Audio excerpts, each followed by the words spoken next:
ತಾಲೂಕುಗಾರದ ವಿವಿಧ ಪತ್ರಿಕೆಗಳ ವರದಿಗಾರರಾಗಿ ಕಳೆದ 30 ವರ್ಷಗಳಿಂದ ಅವರು ತಮ್ಮ ಸೇವೆಯನ್ನು ಸಲ್ಲಿಸಿದ್ದಾರೆ. ಹಾಗೆಯೇ ಶರಣ ಸಾಹಿತ್ಯ ಪರಿಷತ್ತಿನ ಜಿಲ್ಲಾಧ್ಯಕ್ಷರಾಗಿ ವೀರಶೈವ ಮಹಾಸಭಾದ ರಾಷ್ಟ್ರೀಯ ಸಂಘಟನಾ ಕಾರ್ಯದರ್ಶಿಯಾಗಿ ಕೂಡ ಅವರು ಸೇವೆಯನ್ನು ಸಲ್ಲಿಸುತ್ತಿದ್ದಾರೆ. ಅವರ ಒಂದು ಸಾಮಾಜಿಕ ಸೇವೆ ಮತ್ತು ಪತ್ರಿಕಾರಂಗದ ಸೇವೆಯನ್ನು ಗುರುತಿಸಿ ಈಗಿನ ಪತ್ರಿಕಾ ದಿನಾಚರಣೆ ಕಾರ್ಯಕ್ರಮದಲ್ಲಿ ಅವರನ್ನು ಸನ್ಮಾನಿಸ್ತಾ ಇದ್ದಾರೆ. ಅವರಿಗೆ ಶುಭವಾಗಲಿ.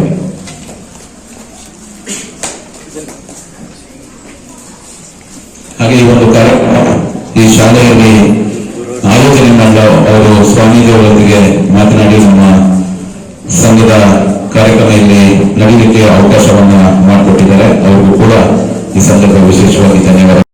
ಮಹಾಂತ ಸ್ವಾಮೀಜಿಗಳ ಪಾದಾರವಿಂದಗಳಲ್ಲಿ ಕೊಡಬಂಟು ಈ ಕಾರ್ಯಕ್ರಮದಲ್ಲಿ ಉಪಸ್ಥಿತಿರುವಂತಹ ಕರ್ನಾಟಕ ರಾಜ್ಯ ಕಾರ್ಯನಿರತ ಪತ್ರಕರ್ತರ ಸಂಘದ ಇವತ್ತಿನ ಈ ಒಂದು ಪತ್ರಿಕಾ ದಿನಾಚರಣೆ ಕಾರ್ಯಕ್ರಮವನ್ನು ಆಯೋಜನೆಯನ್ನು ಮಾಡಲಿಕ್ಕೆ ಅವಕಾಶವನ್ನು ಮಾಡಿಕೊಟ್ಟಂತಹ ಈ ಶಾಲೆಯ ಆಡಳಿತ ಮಂಡಳಿ ಹಾಗೂ ಸ್ವಾಮೀಜಿಯವರಿಗೆ ಮೊದಲನೇದಾಗಿ ತುಂಬ ಹೃದಯದ ಧನ್ಯವಾದಗಳನ್ನು ಅರ್ಪಿಸುತ್ತಾರೆ.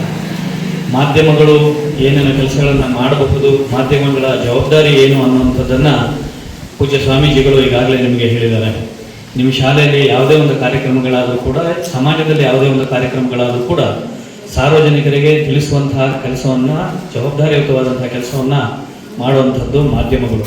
ಬಹುಶಃ ಇವತ್ತೆಲ್ಲರೂ ನೋಡಿರ್ಬೋದು, ಇವತ್ತೆಲ್ಲರೂ ನೀವು ಬರೀ ಯೂಟ್ಯೂಬು, ವಾಟ್ಸಪ್ ಇವುಗಳಲ್ಲೇ ತಲ್ಲೀನರಾಗ್ತಾ ಇದ್ದಾರೆ. ಆದರೆ ಚಾನಲ್ ಅಂದರೆ ಸುದ್ದಿ ಚಾನಲ್ಗಳನ್ನು ನೋಡುವಂಥದ್ದು, ವಾರ್ತಾಪತ್ರಿಕೆಗಳನ್ನು ಓದುವಂತಹ ಹವ್ಯಾಸ ಇತ್ತೀಚೆಗೆ ಕಮ್ಮಿ ಆಗ್ತಾ ಇರುವಂಥದ್ದು ತುಂಬ ವಿಷಾದನೀಯವಾದಂಥದ್ದು. ಹಿಂದೆಲ್ಲ ಹೇಳ್ತಿದ್ರು ಮಾಧ್ಯಮ ಪ್ರಿಂಟ್ ಮೀಡಿಯಾ, ಏನು ನಮ್ಮ ವೃತ್ತಪತ್ರಿಕೆಗಳಿದೆ ಅವು ದಾಖಲಾತಿಗಳಿದ್ದಂಥೇಳಿ. ಇವತ್ತು ಒಂದು 10 ವರ್ಷದ ಹಿಂದೆ ಕೂಡ ಅದು ಪ್ರಕಟವಾಗಿರುವಂಥ ಸುದ್ದಿಯನ್ನು ನೀವು ಇಟ್ಟುಕೊಂಡ್ರೆ ಅದು ದಾಖಲಾತಿಯಾಗಿ ಇರುವಂಥದ್ದು. ಪ್ರಜಾಪ್ರಭುತ್ವದ 3 ಅಂಗಗಳು, ಶಾಸಕಾಂಗ, ಕಾರ್ಯಾಂಗ, ನ್ಯಾಯಾಂಗ, ಅವುಗಳ ಎಲ್ಲ ಕೆಲಸ ಕಾರ್ಯಗಳನ್ನ ಸಮಾಜದ ಜನತೆಗೆ, ಈ ದೇಶದ ಜನತೆಗೆ ತಿಳಿಸುವಂಥ ಒಂದು ಮಹತ್ತರವಾದ ಕೆಲಸ ಮಾಡ್ತಾ ಇರುವಂಥ 4ನೇ ಅಂಗ ಅದು ಯಾವುದಾದ್ರು ಇದ್ದರೆ ಅದು ಪತ್ರಿಕಾ ರಂಗ ಅನ್ನೋಂಥದ್ದನ್ನ ಘಂಟಾಘೋಷವಾಗಿ ಹೇಳ್ಬೋದು. ಆದರೆ ಇತ್ತೀಚಿನ ದಿನಗಳಲ್ಲಿ ಆ ಪತ್ರಿಕೋದ್ಯಮದ ಜವಾಬ್ದಾರಿಗಳನ್ನು ಮರೆತು ಕೆಲವು ಘಟನೆಗಳು ನಡೀತಾ ಇರುವಂಥದ್ದು ತೀರಾ ವಿಷಾದನೀಯವಾದಂಥದ್ದು. ಮುಂದಿನ ದಿನಗಳಲ್ಲಿ ಮಾಧ್ಯಮಗಳು ಕೂಡ ಜವಾಬ್ದಾರಿಯನ್ನು ಅರಿತು ಕೆಲಸವನ್ನು ಮಾಡಬೇಕಾದಂತಹ ಅನಿವಾರ್ಯತೆ ಇವತ್ತು ಇದೆ.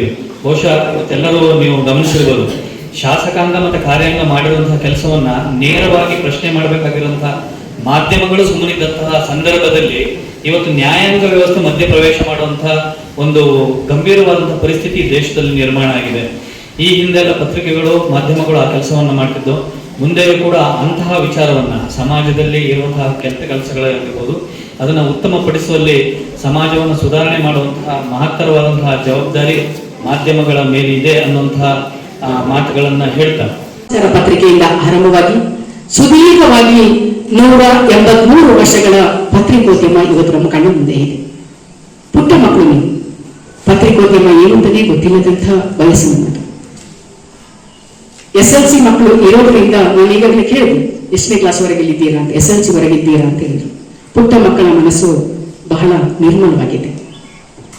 ತುಡಿತಗಳು ಈ ವಯಸ್ಸಿನಲ್ಲಿ ಇರಬೇಕು. ಕನಸುಗಳನ್ನ ನಾವು ಕಾಣಬೇಕು.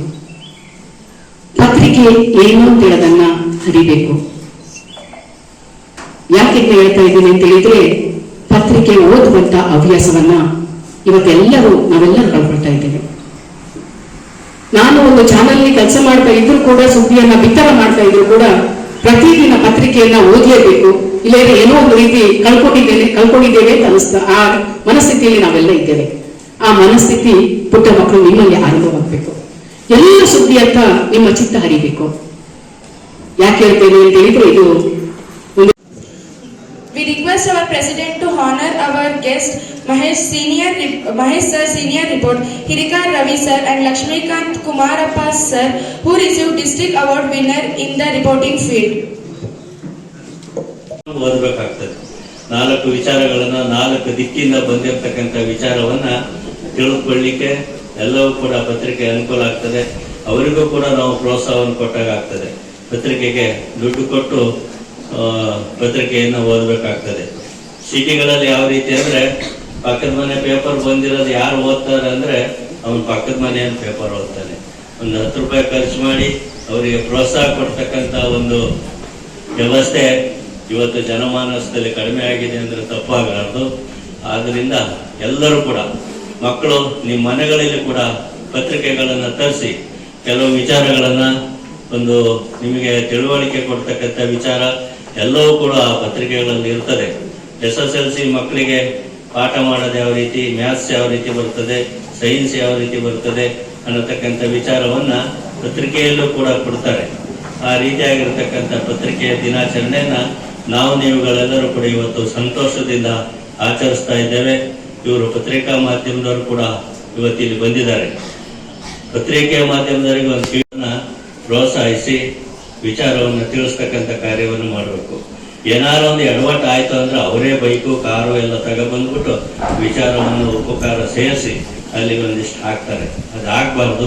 ನೈಜವಾಗಿರ್ತಕ್ಕಂಥ ವಿಚಾರ, ಒಳ್ಳೆಯ ಕೆಲಸಕ್ಕೆ ನಾವು ದುಡ್ಡು ಕೊಟ್ಟು ಹಾಕ್ಸ್ಬೇಕು.